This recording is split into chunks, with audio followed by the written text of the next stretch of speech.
بسم اللہ الرحمن الرحیم۔ السلام علیکم۔ ایک گاؤں میں عیسائیوں کا ایک ہی گھر تھا۔ اس گھر کی ایک ادھیڑ عمر عورت کا وقت نزاع قریب آیا تو گاؤں کے ایک معزز اور دیندار بزرگ چند نمازیوں سمیت مسجد ہی سے ان کی عیادت کے لیے تشریف لے گئے۔ وہاں پہنچ کر اس کی خیر دریافت کرنے کے بعد کہا، بی بی، آپ نے اتنی عمر گزاری ہے، کیا آپ نہیں سمجھتی کہ اسلام ہی واحد مذہب برحق ہے جس میں دونوں جہانوں کی فلاح ہے؟ وہ بولی، تمہارا مطلب ہے میں تمہارا کلمہ پڑھ لوں؟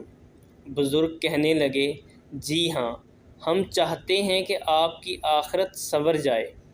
اللہ پاک اس کی برکت سے پورے گاؤں پر رحمت فرمائیں گے۔ وہ کہنے لگی، ٹھیک ہے، میں کلمہ پڑھ لیتی ہوں، لیکن مجھے تم کس نبی کا کلمہ پڑھاؤ گے؟ نوری نبی کا یا بشر نبی کا؟ میں نے اپنے ہوش سے لے کر آج تک یہی دیکھا ہے کہ تم لوگوں نے اپنے نبی کو اختلافات کا محور بنائے رکھا ہے۔ نور یا بشر کا اختلاف، زندہ یا فوت کا اختلاف، غیب جاننے یا نہ جاننے کا اختلاف۔ تم لوگ جب کسی ایک بات پہ متفق ہو کے آ جاؤ تو میں کلمہ پڑھ لوں گی، لیکن پھر ایک مسئلہ ہوگا۔ وہ کہنے لگی، کلمہ پڑھنے کے بعد کوئی کہے گا بریلوی ہو جا، کوئی کہے گا اہل حدیث ہو جا، کوئی کہے گا دیوبندی ہو جا، پھر مجھے بتاؤ میں کدھر جاؤں گی؟ تم لوگوں نے تو دین کے ٹکڑے ٹکڑے کر دیے، اور جس کے پاس جتنا ٹکڑا آیا وہ پہلے تو اسے باپ دادا کا فرقہ، پھر انا کا مسئلہ بنا کر اتنے سے دین کی ہی پرستش کرتا چلا گیا۔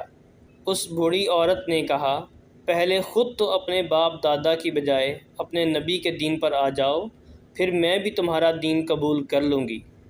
وہ بزرگ اپنا سا منہ لے کر رہ گئے، ان کے پاس کہنے کو کچھ نہیں بچا تھا۔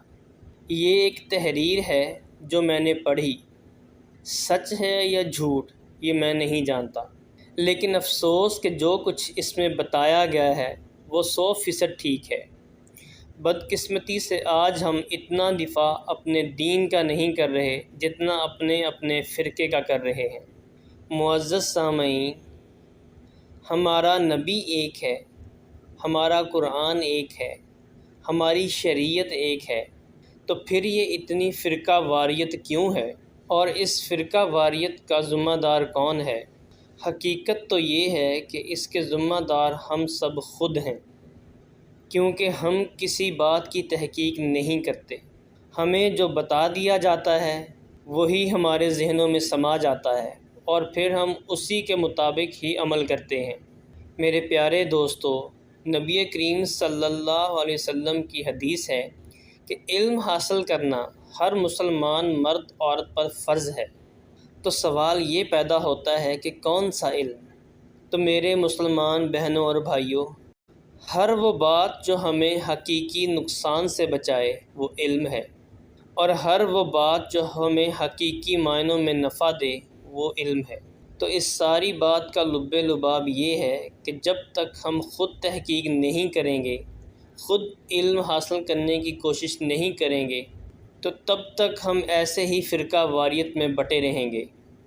ہمیں چاہیے کہ قرآن کریم کو ترجمے کے ساتھ پڑھیں، تو جہاں سے بھی ہمیں کوئی دین کی بات ملے تو ہمیں چاہیے کہ اس کی تصدیق کریں، آیا کہ یہ اللہ تعالیٰ کے حکم کے مطابق ہے یا نہیں، کیا اس کا تعلق نبی کریم کی شریعت سے ہے یا نہیں۔ تو میرے مسلمان بہنوں اور بھائیوں، اللہ تعالیٰ سے دعا ہے کہ وہ ہمیں سیدھے راستے پر چلنے کی توفیق عطا فرمائے، اور اگر ویڈیو اچھی لگے تو اسے لائک ضرور کریں، اور اگر آپ نے ابھی تک ہمارا چینل سبسکرائب نہیں کیا تو اسے سبسکرائب کریں تاکہ اسی طرح کے سبق آموز واقعات آپ تک پہنچتے رہیں، اور کمنٹ باکس میں اپنی رائے کا اظہار ضرور کریں۔ اللہ آپ کا اور میرا حامی و ناصر ہو۔ اللہ حافظ۔